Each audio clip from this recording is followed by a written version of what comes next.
போன வாரம் நடந்தது. தமிழக அரசு நான் முதல்வன் என்கின்ற திட்டத்தில் இப்ப இந்த +2 முடித்திருக்கிற மாணவர்களை எல்லாம் கூப்பிட்டு அவர்கள் அடுத்தது என்ன படிக்கணும்னு அந்த குழந்தைகளுக்கு ஒரு பெரிய கேள்வி இல்லையா? இந்த பிறகு என்ன படிப்பது, அவர்களுக்கு அதை சொல்லித் தருவதற்காக ஒரு பயிற்சி பட்டது வேலை செய்யணும்.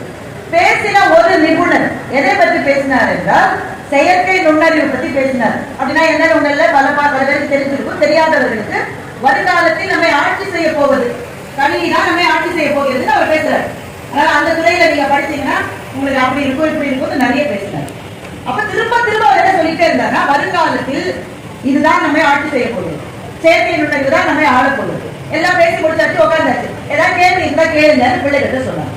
நாங்க எல்லாருமே என்ன எதிர்பார்க்கல, பெரும்பாலும் பிள்ளைங்க கேள்வி கேட்க மாட்டாங்க.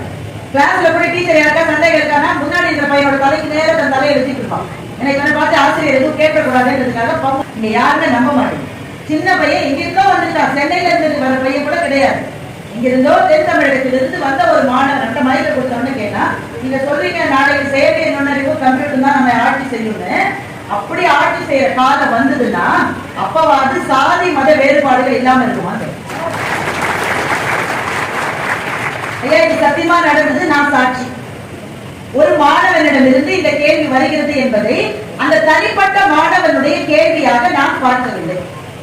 இன்றைக்கு இளைஞர்கள் சின்ன குழந்தைகள் மனசுல இருக்கிற ஒரு விஷயத்தை அந்த மாணவர் கேள்வியாக வைத்திருக்கிறார். கேட்டானா அது வந்த பிறகாவது இது ஒழியும் வாங்கிட்டேன். அப்ப இத்தனை காலம் கழித்து இந்த கேள்வி வருகிறது என்றால் இந்த கேள்வி வரும்.